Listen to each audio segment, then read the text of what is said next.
아동부실에도 이 소리가 들리나요? 예. 우리 오늘부터 여호수아서를 함께 묵상하는데요. 여호수아 하면 생각나는 게 뭡니까? 갈렙. 여호수아와 갈렙. 예. 또 여호수아 하면 생각나시는 거? 여리고. 예. 열두 정탐꾼. 예. 다 열두 정탐꾼은 이제 민수기 옛날 이야기고요. 또 여호수아 하면 생각나시는 거? 여호수아 하면 어떤 느낌이 드세요? 정복자, 예, 전쟁, 예. 여호수아의 직업이 뭘까요? 제일 첫 번째 직업. 예, 제일 처음에 등장하는 것은 전쟁, 전투 지휘관으로 등장합니다. 출애굽기 17장에 아말렉이 갑자기 느닷없이 이스라엘 백성들 광야에서 애굽에서 나와서 시내산에 가는 그 길목에 아말렉이 쳐들어왔어요.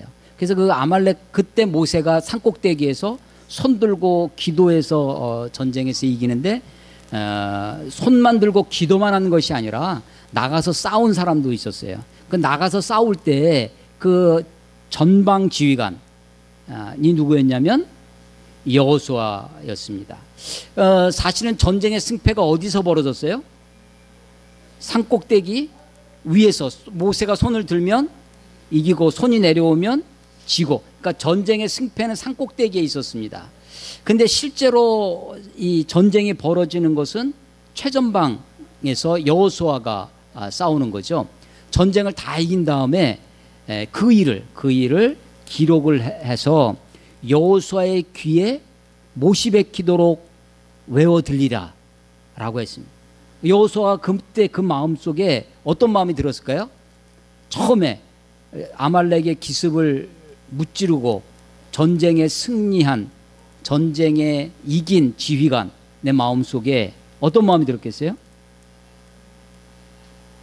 내가 싸워서 이겼구나, 내가 승리자다. 그 교만한 마음이 들 때 그게 아니다. 네가 이긴 것은 하나님의 도우심이다. 모세가 손들고 기도했으므로 이긴 것이다 라는 이야기를 기록을 해서 여호수아의 귀에 외워들리라 라고 했던, 자, 여호수아의 첫 번째 직업이 전쟁 지휘관이었습니다. 두 번째 직업이 뭐였을까요? 그 다음에 기억나는 거, 그가 감당했던 일. 두 번째가 그때부터 모세를 따라다니기 시작합니다. 아까 모세의 뭐라고요? 비서. 예, 성경은 그걸 뭐라고 번역해 놨을까요? 오늘 1절에 보면 모세의 뭐라고 되어 있어요? 수종자, 수종을 드는 사람입니다. 수종자. 옛날 성경, 옛날 개역 한글판, 우리는 지금 이걸 개역 개정판이라고 하는 거고요. 개역 한글판에서는 그것을 그냥 모세의 시종 이렇게 되어 있었습니다. 쉽게 설명하면 가방못지입니다. 모세를 따라다니는. 그런데 모세가 백성들을 또 이끌고 지도할 때 시내산에 올라갈 때도 이 여호수아를 데리고 올라갑니다. 그리고 회막을 장막에서 하나님께 기도하고, 모세는 자기 장막, 자기 텐트로 갔는데도 출애굽기 33장 11절에 보면 여호수아는 그 여호와의 장막을 떠나지 아니하고 회막을 떠나지 아니하였더라. 그래서 모세는 자기 텐트에 가서 쉬고 있는데 끝까지 회막, 장막, 하나님의 그 성전을 지켰던 사람이 누구였냐면 여호수아입니다. 그러니까 이 여호수아는 사실은 전쟁의 영웅일 뿐만 아니라 영성이 있는 사람이었습니다. 그리고 모세와 함께 했던 사람이죠.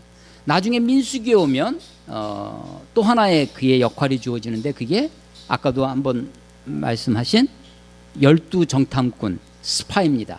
자, 스파이로 정탐꾼으로 보내려면 어떤 사람을 보내야 되겠어요? 믿을 만한 사람. 예. 그 사람이 처음에 심성은 믿을 만해. 근데 비실비실대요. 그럼 어떻게 하겠어요?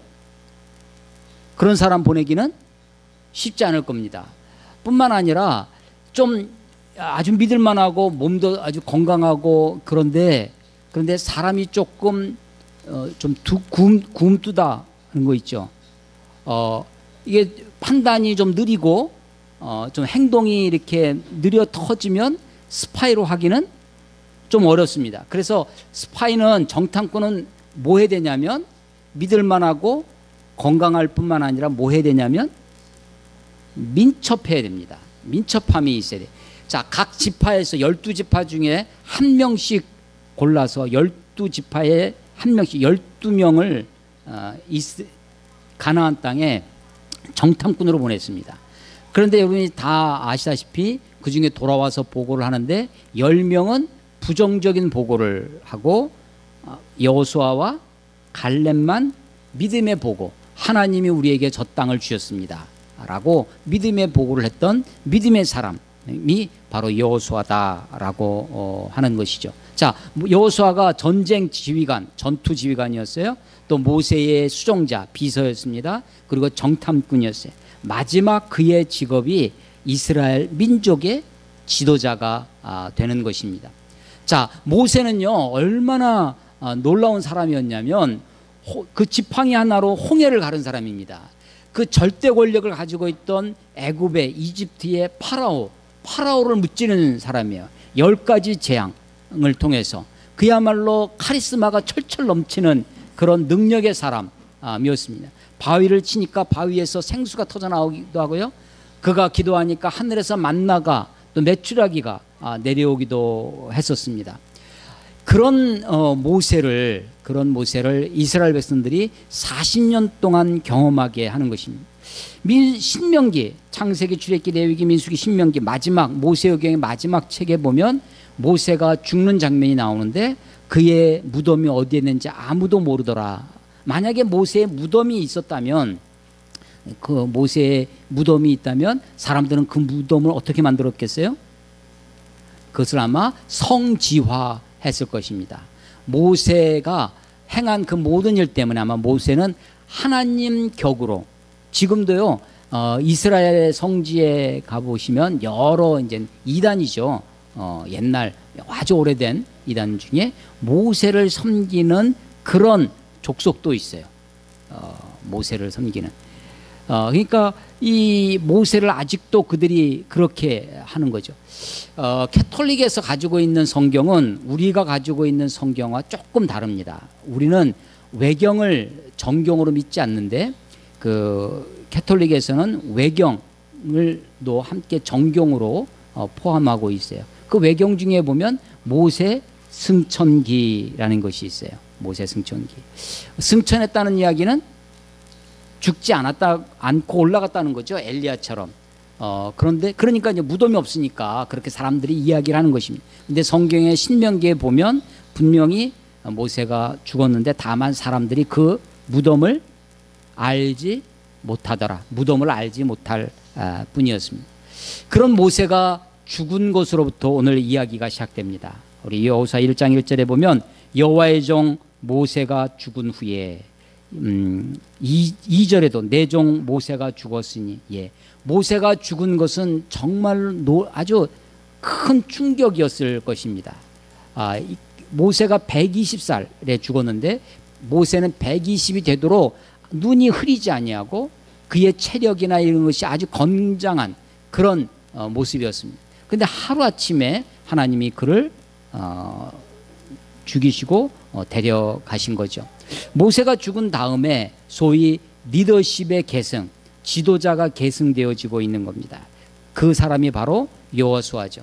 그런데 여호수아에게 리더십이, 지도력이 넘어갔지만 여호수아에게 집중하지 않고 오늘 설교의 제목처럼 사람에게 의지하지 않냐고 하나님 말씀을, 그래서 사실은 여호수아가 그동안에는 앞에 모세가 갔어요.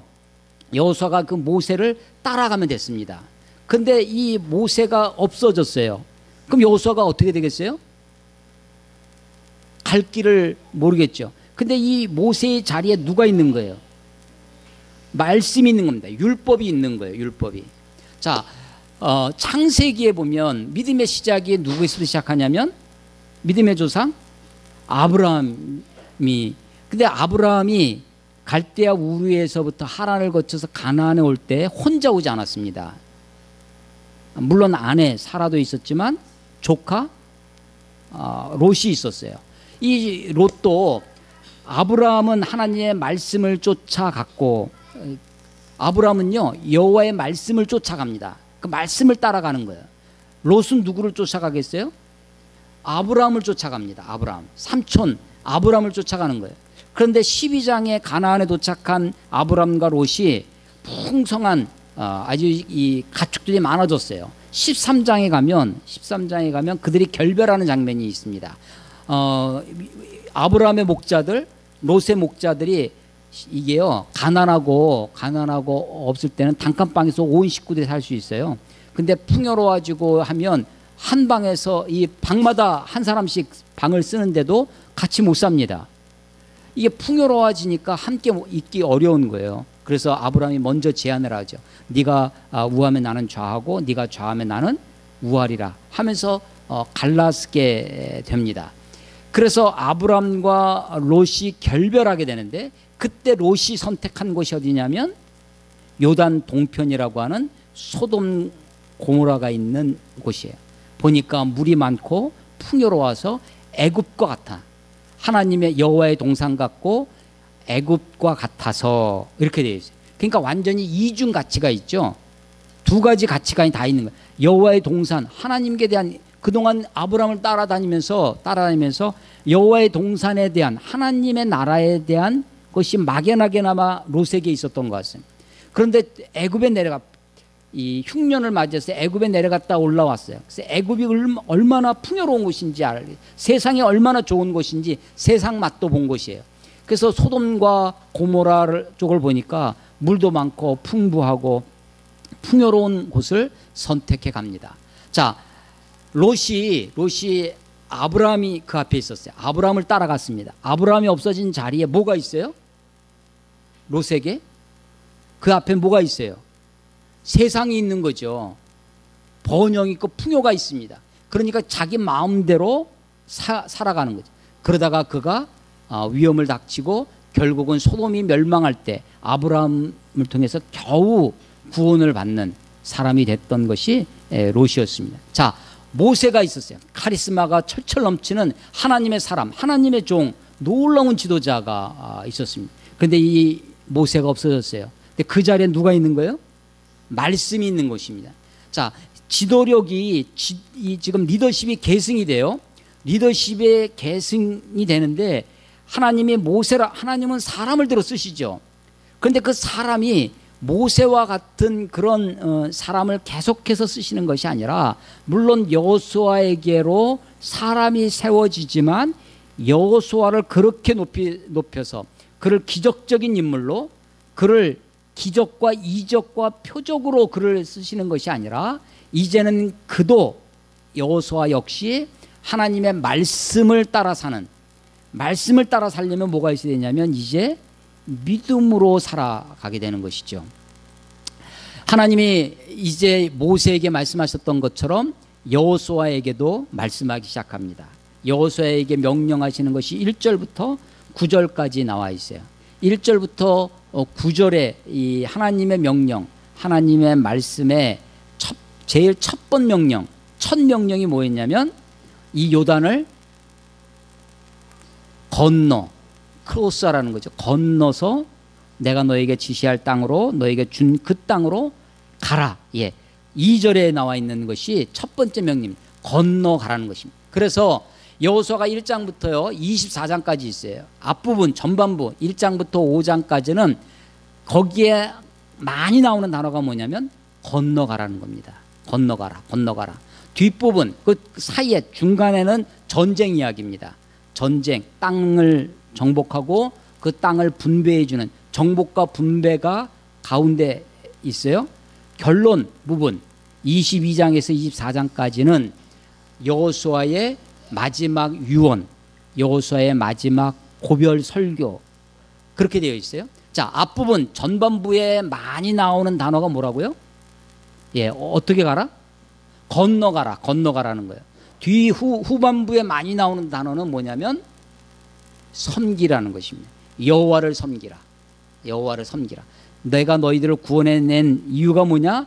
너희를 여호와로 너희가 마음을 하나님께 친근히 하여 여호와를 가까이 하여 이방신을 섬기지 아니하고 여호와를 섬기게 하려고 섬길지니라. 섬겨라. 섬긴다는 단어입니다. 사실은 우리를 구원하신 목적이 뭐냐면 우리로 하여금 하나님을 온전히 섬기도록 하나님께 영광된 삶을 살게 하기 위해서 우리를 구원해 주시는 거예요.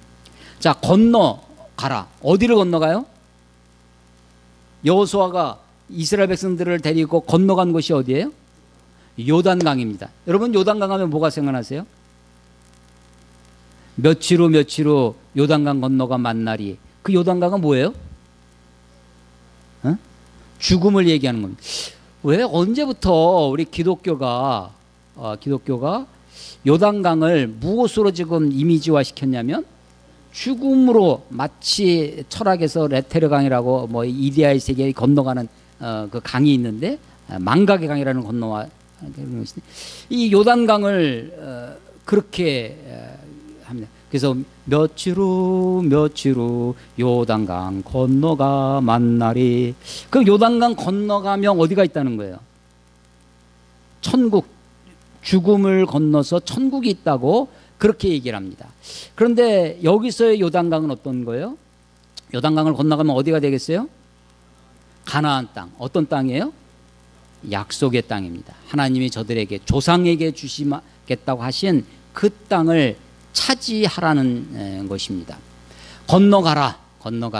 세 가지 근거를 가지고 건너가라고 합니다. 첫째는 뭐냐면 하나님의 약속을 믿고 가라는 것입니다. 그 땅은 하나님이 너희에게 주신 땅이다.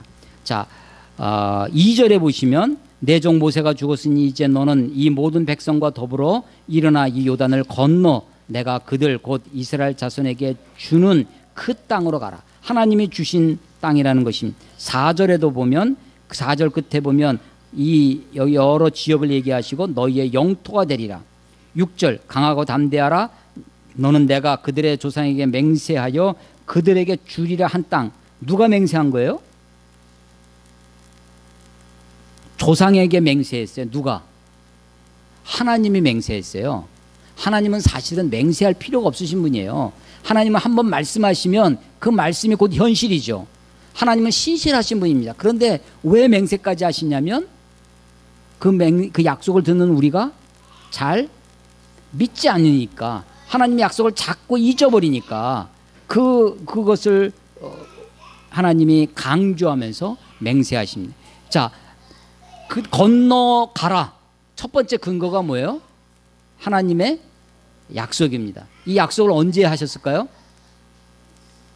이 약속을 언제 하셨어요? 이 땅을 주시겠다고, 이 가나안 땅, 젖과 꿀이 흐르는 땅을, 아브라함과 지금 여호수아까지 어느 정도 시차가 있을까요? 아브라함과 여호수아까지 애굽에 몇 년 있었어요? 400년. 그러니까 아브라함에서부터 이 여호수아까지 40년의 차이가 있는 겁니다. 그 약속을 지금 다시 되새겨 주는 것입니다. 여러분, 어제 아이들이랑 약속하신 거 기억나세요? 10년 전에 여러분 아이들하고 약속하신 거 혹시 기억하고 있는 거 있습니까?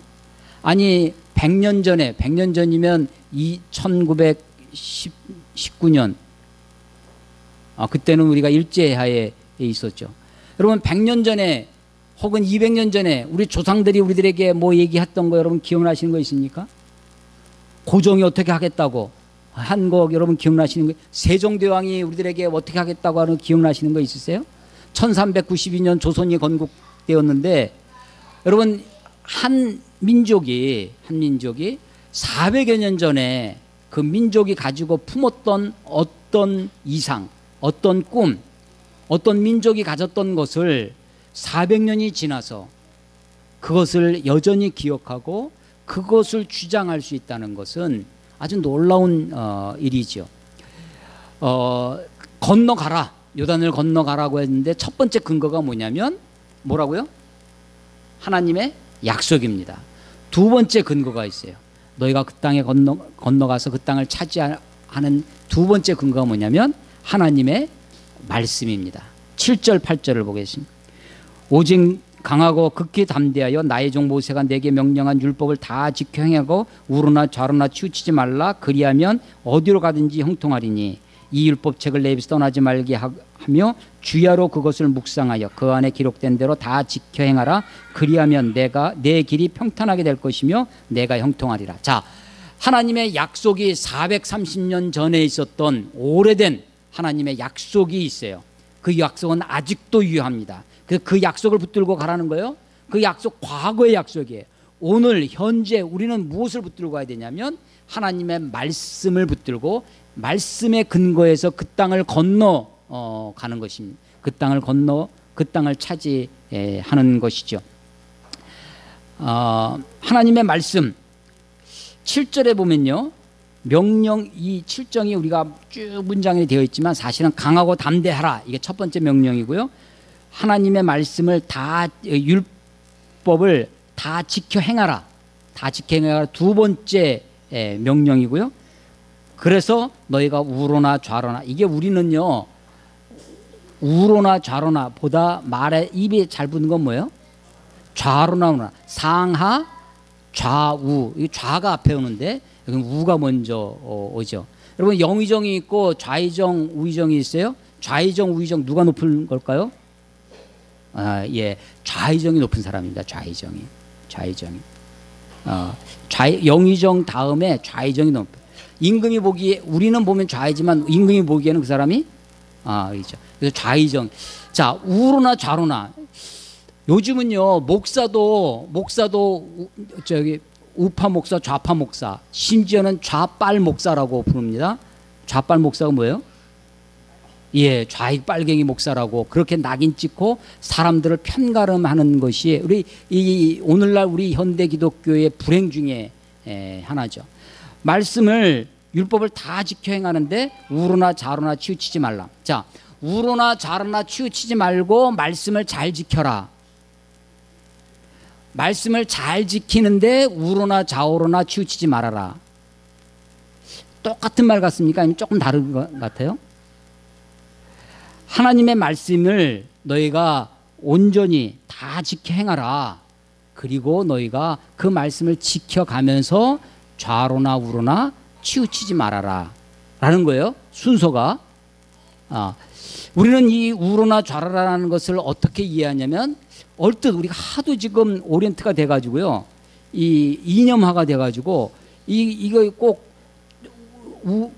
우파, 좌파, 보수와 진보, 이런 개념으로 좌우 개념이 들어와 있어요. 그런데 이때는 어땠을까요?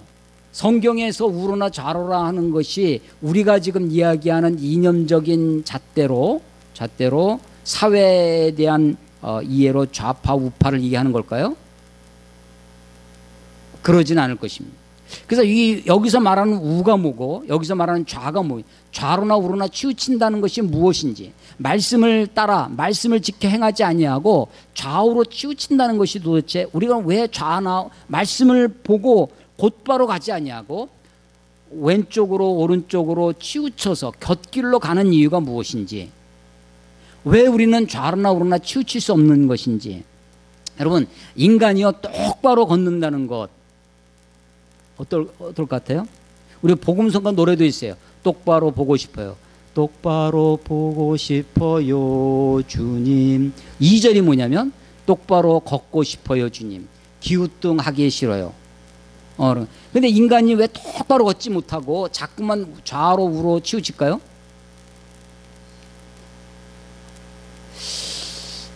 저는 직립 원인에 있다고 생각됩니다. 직립, 두 다리로 서서 걷기 때문에 두 다리로 걸을 때마다 좌나 우로로 치우칠 수밖에 없는 태생적 한계가 인간에게 있습니다. 인간이 움직이지 않고 다 곧바로만 갈 수 있는. 그래서 사실은 균형은 어디 있냐면 그냥 움직이지 않고 좌나 우로나 절대 움직이지 않고 곧바로 가는 것의 균형이, 그러면요 균형을 잡을 수가 없습니다. 사실은 좌로나 우로나 좌우 살짝 움직이는. 그런데 이것이 완전히 기울어지면 넘어지죠. 전복이 됩니다. 완전히 한쪽으로 치우치면 전복이 돼요. 자전거 배울 때 생각해 보십시오. 이게 우리가 좌우로 똑바로 가는 것이 아니라 살짝. 여러분 이 외줄 타기 같은 거 할 때 사람이 똑바로 서 있는 것이 아니라요, 흔들립니다. 좌우로 흔들면서 균형을 잡는 거예요. 인간이 좌나 우로나 완전할 수 없어요. 움직이지 않는 죽은 존재만 그 자리에 있습니다. 근데 인간이 살아있는 우리가 좌나 우로나 치우치죠. 자, 그런데 제가 이 순서를 말씀드렸어요. 하나님의 말씀을 다 지켜 행하라. 율법을 다 지켜 행하고 우로나 좌로나 치우치지 말라. 이 순서예요. 우리가 좌로나 우로나 치우치면서 찾아가는 것이 하나님의 말씀을 지킴에도 불구하고 우리가 자꾸 우나 좌로 기울어질 수가 있습니다. 근데 우 쪽에 기울어질 때 좌를 바라다 봐야 됩니다. 좌 쪽으로 기울어질 때 우를 바라다 봐야 그래 우리가 균형을 잡을 수 있는 것이죠. 좌로나 우로나 치우친다는 것이 뭘까? 우리는 지금 이념적인 이런 혼돈 속에서 살고 있어서 그렇게 우리의 머릿속에 이해하지만, 우리가 말씀대로 살지 아니하고 자꾸만 한쪽으로 치우치게 하는 것이 무엇일까? 그것은 탐욕이라고 생각됩니다. 인간의 탐욕과 교만이, 여호수아에 보면 정복, 승리, 여호수아의 분위기가 그래요. 정복하고 승리하고 성공하고 번영하고, 1장에 있는 단어라면 형통하고 평탄한 것입니다. 이게 대세예요. 대세야. 그런데 여호수아도 실패의 장면이 있습니다.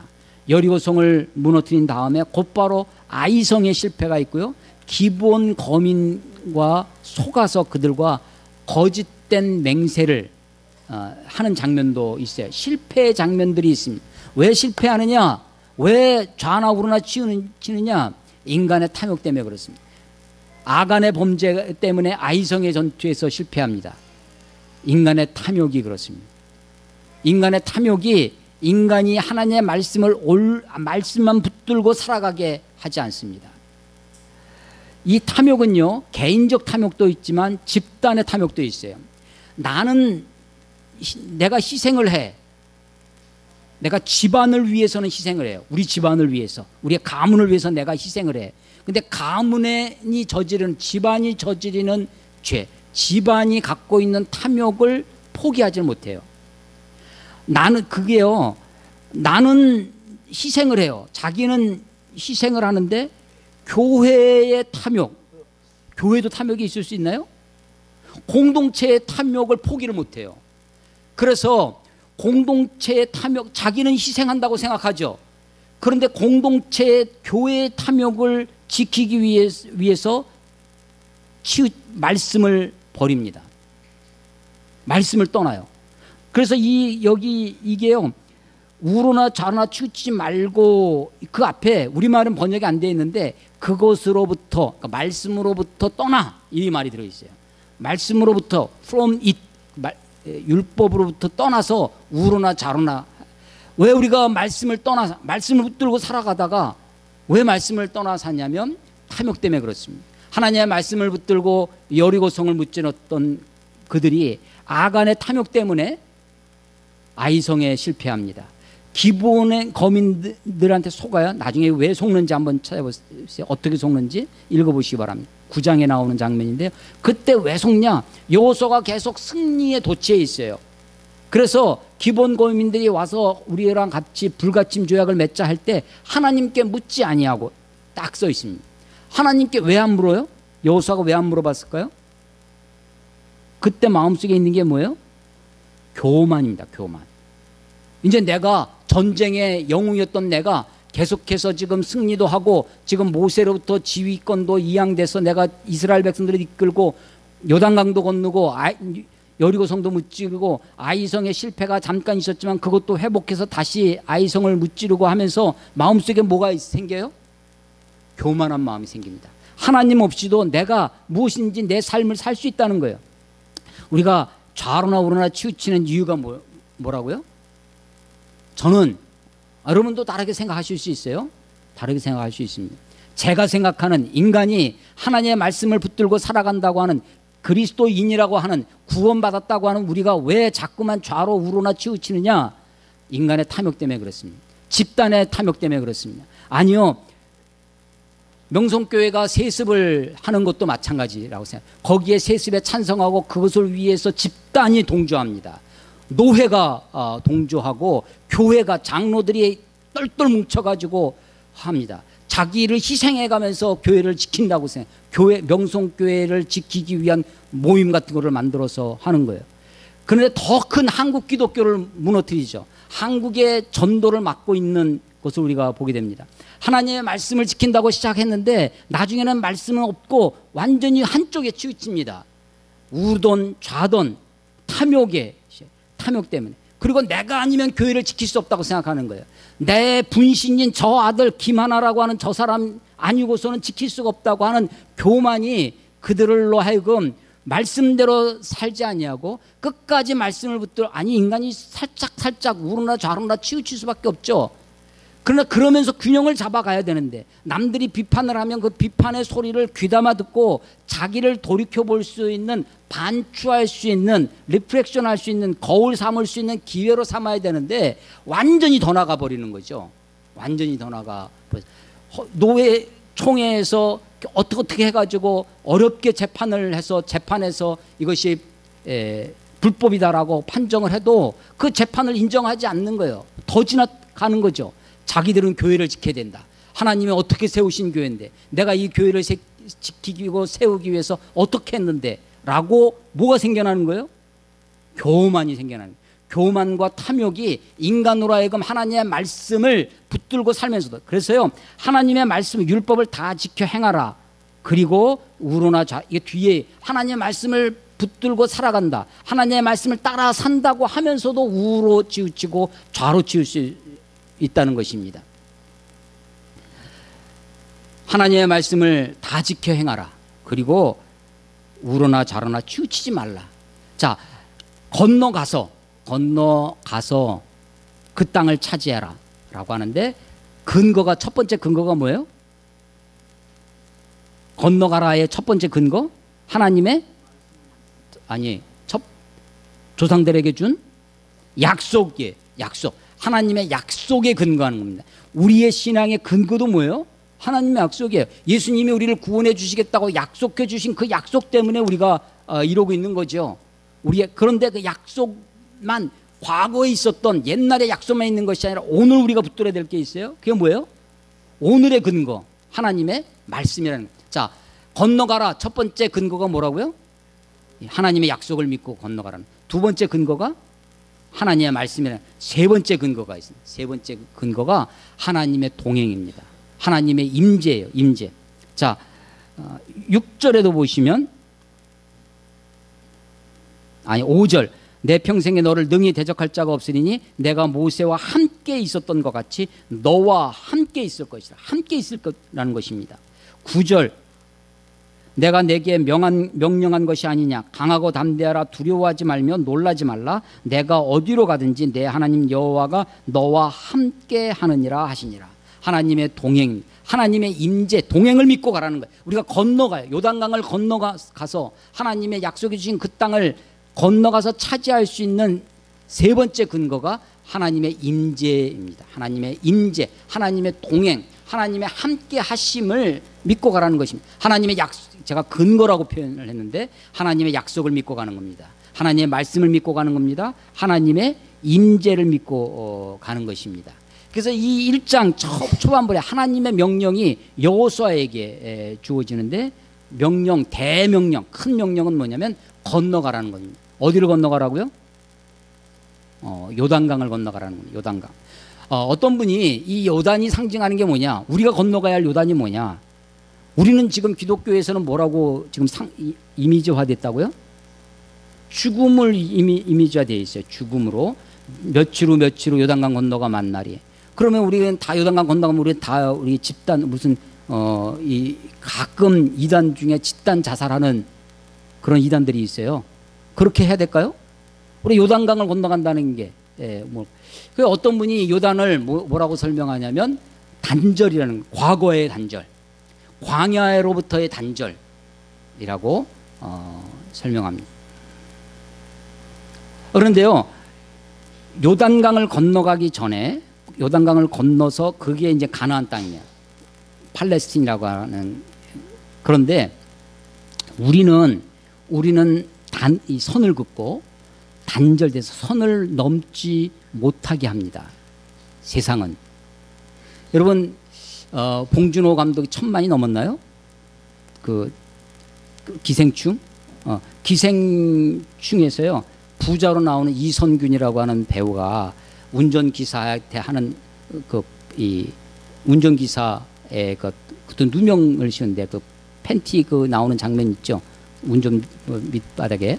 그런데 그때 하는 얘기가 뭐냐면 그 이선균이라는 얘기가 왜 선을 넘어오냐라는 겁니다. 나는 선을 넘어오는 게 제일 싫어. 근데 선을 넘어오는 게 뭐냐면 냄새입니다. 냄새가 선을 넘죠. 여러분, 봉준호 감독의 2013년에도 하나 작품을 낸 게 있는데 설국열차라는 것이 있습니다. 설국열차. 갑자기 지구에, 그러니까 갑자기 영하로 막 기온이 떨어지면서 기차 하나가 있습니다. 기차 하나가 달리고 있는데 그 기차를 설계하고 만든 윌포드인가요? 그 사람이 기차 칸이 있는데 맨 밑칸이 있어요. 꼬리칸. 비참하게 살아가는. 그리고 그 칸이 단절되어 있어요. 손을 못 넘어와요. 근데 맨 앞칸은요, 엔진이 있는 그 칸, 앞으로 가면 갈수록 사람들은 술 먹고 방탕하고 온갖 부귀와 사치를 누리는 칸이 앞칸이 있어요.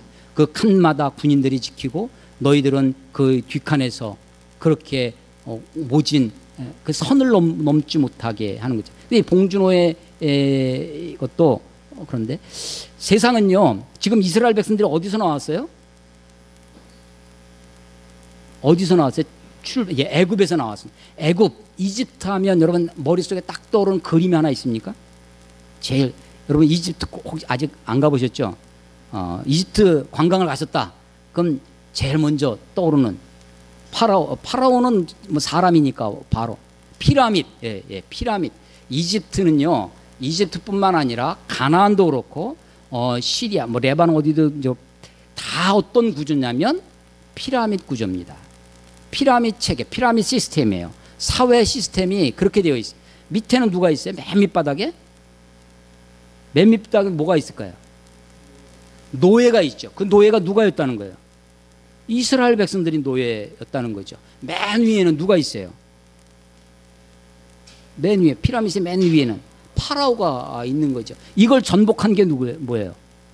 여기에서 이스라엘 백성들을 건져낸 것이 모세인 거죠. 모세. 가나안에 들어와서 하나님이 꿈꾸는 세상은 왕 없는 사회입니다. 사사기나 왕 없는 사회. 그런데 왕 없는 사회 전부 다 왕 되려고 해. 그러니까 완전히 나라가 개판되고 어려워진 게 사사기입니다. 여러분, 피라밋 체계가 있어요. 선을 넘지 않는. 그런데 하나님은요, 그들에게 내가 너희들의 왕이다. 내가 너희들의 하나님이다. 내가 너희와 함께 하겠다. 라고 그들을 격려하고 그들을 이끄시는 거죠. 자, 여호수아서를 우리가 한 40여일간 10월 12일까지 매일매일 우리가 큐티하고 묵상하고 말씀을 볼 텐데요. 하나님의 말씀, 이 여호수아서를 한번 잘 읽어보시기 바랍니다. 여호수아를 읽으면서 정복하라. 기독교인들이 가지고 있던, 기독교인들이 근대 이후에, 자연과학 이후에 기독교가 이 여호수아서를 오해합니다. 그래서 정복하는 것이, 헤렘이라는 것이 있어요. 진멸하라. 지금 학살이죠. 제노사이트와 같은 학살이 기독교 역사 가운데 벌어집니다. 십자군 전쟁에 가가지고 다 학살을 하는 거예요. 아니, 그 학살의 현장들이, 그런데 여호수아서에 그런 것처럼 보이는 데가 진멸하라고 하는 헤렘이라고 하는데요. 그런 것, 과연 그것이 하나님의 성품이 맞는 것인가? 하나님의 말씀은 과연 그런 것인가? 좌로나 우로나 치우치라는 것은 도대체 어떤 말씀인가? 이 말씀을 붙들고 여러분 한번 한 40여일간 여호수아를 붙들고 한번 씨름해 보시기 바랍니다. 1절부터 9절까지가 여호수아에게 주신 명령이에요. 대명령, 건너가라는 것입니다. 세 가지 근거가 있다고 그랬어요. 뭐예요? 하나님의 약속을 믿고 가라는 거예요. 하나님의 말씀을 믿고 가라. 하나님의 동행, 임재를 믿고 가라는 것입니다. 그 명령을 받은 여호수아가 반응한 것이 10절부터 15절까지입니다. 10절 이에 여호수아가 그 백성의 관리들을 명령하여 이르되 진중에 두루 다니며 그 백성에게 명령하여 이르기를 뭐하라고? 양식을 준비하라. 사흘 안에 너희가 이 요단을 건너 너희의 하나님 여호와께서 너희에게 주사 차지하여 계신 땅을 차지하기 위해 들어갈 것이며. 자, 1절부터 9절까지 건너가라, 차지해라, 하나님의 약속을 믿고 가라, 말씀을 믿고 가라, 임재를 믿고 가라, 그 명령을 들은 여호수아가 백성들을 모아놓고 다시 명령합니다. 쉽게 우리는 어떻게 하겠냐면, 야, 하나님의 약속을 믿고 가라, 말씀을 믿고 가라, 하나님의 임재를 믿고 가라. 여호수아도 똑같이 얘기하면 어떻게 될 것 같아요? 그래서 어떻게 하라는 건데? 여호수아가 이 하나님의 사람, 하나님의 지도자, 하나님의 리더, 하나님이 세운 여호수아의 탁월함이 여기에 있다고 생각합니다. 1절부터 9절까지 세 가지의 근거한, 제가 이제 세 가지로 정리를 해드린 건데, 하나님의 약속을 믿고, 하나님의 말씀을 믿고, 하나님의 임재를 믿고 가라 했더니 여호수아가 똑같이 리피트하는 거예요. 똑같이 반복을 해서 이스라엘 백성들 다 하나님의 약속을 믿고 가라, 말씀을 믿고 가라, 임재를 믿고 가라, 가. 그래서 어떻게 하라는 건데? 그런데 그것을 들은, 하나님의 명령을 들은 여호수아가 자기가 그것을 소화합니다. 소화해서 백성들에게 준 명령이 뭐예요? 양식을 준비하라. 사흘 후에 이제 요단강을 건너갈 것이다 라고 구체적인 지시를. 그래서 이게 하나님의 지혜로운 사람의 특징, 하나님의 말씀이 보편적으로 우리에게 다가옵니다. 하나님의 말씀이 여기에 지금 우리 권사님, 박 목사님 이런 60대 장년에서부터 우리 젊은 청년들에게까지 다 상황과 입장이 다 달라요. 여건이 다른데 하나님 보편적으로 말씀을 주시는 거예요. 그런데 이 말씀을 붙들고 그러면 나는 어떻게 살아야 할 것인가 라는 것을 구체화시킬 수 있는 게 이게 능력입니다. 이게 하나님의 사람의 능력이 있느냐, 보편적인 하나님의 말씀을 구체화시킬 수 있는 거예요. 그래서 이 여호수아도 뜬구름 잡지 아니하고, 여호수아도 그냥 말씀 껍데기만 붙들고 있는 것이 아니라 그것이 구체적으로 하나님의 말씀을 믿으니까 이제 가나안에 들어가면, 이 광야에서는 만나를 먹고 살았는데 이 가나안에 들어가면, 내가 40여 년 전에 정탐을 가러 가니까 거기서는 만나로 먹고 사는 것이 아니라 거기에 적과 꿀이는 풍요로운 땅, 그래서 과일 하나를, 포도송이를 작대에 메고 왔다고 하는, 내가 가서 보니까 거기에서는 양식이 필요하구나. 우리가 전쟁을 하려면, 전투를 하려면. 그래서 이 구체적인 지시를 하는 것이죠. 그리고 또 하나 명령하는 것이 뭐냐면, 우리 아까 읽은 12절 13절에 보면 루벤 지파, 갓 지파, 므낫세 반 지파, 2와 2분의 1 지파입니다. 요단 서편에, 요단 건너가기 전에 이미 이스라엘 12지파 중에 2지파 반, 루벤, 갓, 므낫세 반 지파, 므낫세는 굉장히 큰 지파여서 반 지파, 이쪽의 반, 2분의 1, 2분의 1이 나누어져서 정착을 했어요. 그러니까 전체 12지파 중에 2지파 반은 요단을 안 건너옵니다. 땅을 차지했어요. 거기서 서쪽에서. 그리고 요단 동쪽에서, 그리고 요단을 건너서 요단 서쪽에 9지파 반, 9와 2분의 1이 정착을 하는 거예요. 그런데 처음에 요단 동편에 거기에 아모리의 시온 왕이나 옥 왕을 막 무찌르고 모세가 다 한 거예요. 그러고 나서 보니까 땅이 너무 좋은 거예요. 그러니까 이 루벤, 갓, 므낫세 반지파가 모세한테 와가지고, 지금 여기에 지금 땅이 너무 좋고 우리들은 식구들도 많고 처자식, 어린 자식들 많고 양떼가 많고 하니까 우리가 다 이걸 끌고 넘어가기 어려우니까 여기 좀 살게 해주십시오 했더니, 모세가 갑자기 네가 하나님의 약속 가나안 땅을 약속을 버리고 여기에 정착한다니 하면서 막 화를 냈는데, 이 사람들이 이 모세를 설득합니다. 그런데 우리가 건너가서 다 전쟁 싸우고 동족들과 함께 하겠다고 약속을 합니다. 그래서 여호수아가 그걸 상기시켜 주는 거죠. 너희가 건너가서 처자식들, 양떼들은 다 놔두고 요단강을 건너가서 거기서 전쟁을 함께 수행하고 너희들은 돌아와서 정착해라. 그 이야기를 하는 거예요. 자, 그러니까 지금 여호수아는 두 가지를 준비합니다. 하나는 양식, 먹을 걸 준비하고요. 또 하나는 싸울 병력, 사람을 준비하는 거예요. 그러니까 여호수아는 하나님의 말씀을 피상적으로 붙들고 있는 것이 아니라 하나님의 말씀을 구체화시켜서 땅을 정복할 일들을 백성들에게 나누는 것입니다. 15절 보시면요, 여호와께서 너희를 안식하게 하신 것 같이 요단 동편에 2와 2분의 1 지파가 남아서 안식했어요. 너희의 형제도 안식하여 들어가서 싸워서 안식해. 여러분, 나만 안식하는 것이 아니라 우리의 형제도 안식해야 됩니다. 사장만 주일날 쉬는 것이 아니라 직원이 쉬어야 되는 것이죠. 공동체가 함께 우리만 하는 것이 아니라 이웃도, 다른 나라, 우리나라만 잘 사는 것이 아니라 옆에 있는 나라도 함께 공존할 수 있도록 하는 것, 이게 참된 안식입니다. 요단이요 사실은 단절이 아닙니다. 단절이 아니고 요단이 광야 세대에서부터 가나안 세대로 완전히 들어오는 것이 아니라 요단 동편에도 2와 2분의 1 지파가 남아 있습니다. 그리고 넘어가는 것이죠. 하나님의 세계는요, 자연은, 하나님이 만드신 창조의 세계는 단절 같은데 단절이 아니에요. 우리 온몸이 세포로 되어 있어요. 그런데 세포가 여러 그 작용으로 서로 주고받습니다. 제가 숨 쉬는 것도 내가 숨을 들이쉬고 내쉰 거를, 그 숨을, 그 이산화탄소를 여러분이 또 들이키시잖아요. 또 내뱉습니다. 그 옆에 사람이 또 들이키고, 우리는 사실은 다 연계되어 있죠. 우리가 지금 여름에서 가을로 넘어갑니다. 어디까지가 여름이고 어디까지가 어디서부터가 가을이겠어요? 우리는 8월 31일, 9월 1일 단절합니다.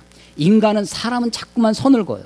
자꾸만, 그래서 그 선을 그어서 못 넘어오게 합니다. 8월은 8월이고 9월은 9월이에요. 여름인과 가을. 그런데 자연은 여름인 듯 가을이 오고 가을인 듯 여름이에요.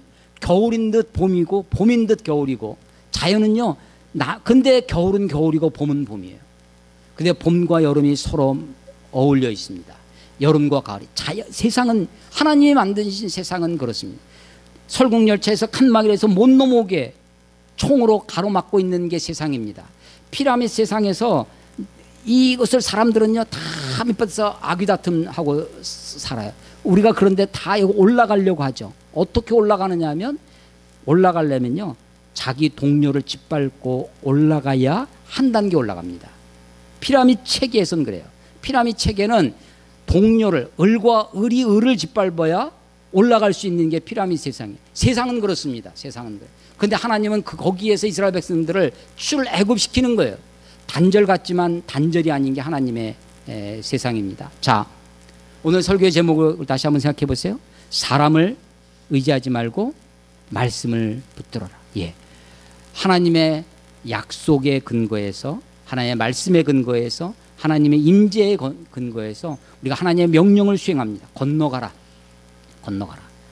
우리가 건너가야 할 것은 무엇인지, 우리가 선을 붙들고 지키고 내 것을, 혹은 내가 이 하나님의 말씀을 붙들고 산다고 하면서 자꾸만 한쪽으로 치우쳐서 그쪽에서 완전히 전복되는 것은 아닌지, 우와 좌우가 서로 오가면서 균형을 잡을 수 있는 하나님의 사람, 하나님의 지혜가, 보편적인 하나님의 말씀을 듣고 배울 뿐만 아니라 그것을 구체화시킬 수 있는 양식과 병력을 준비하는 지혜가 저 여러분에게 있기를 주님의 이름으로 축원합니다. 기도하겠습니다. 하나님 아버지, 은혜를 감사합니다. 새로운 책 여호수아서를, 그 이 말씀을 붙들고 또 40여일간을 살아가고자 합니다.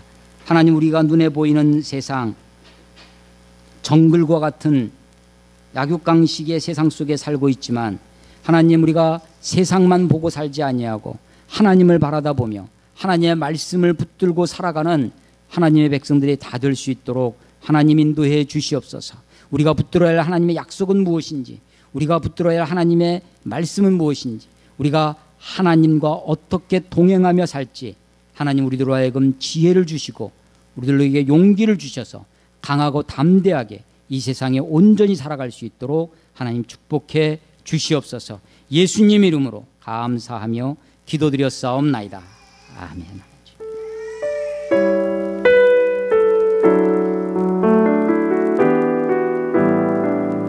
주님 말씀하시면, 주님 말씀하시면 내가 나가리다.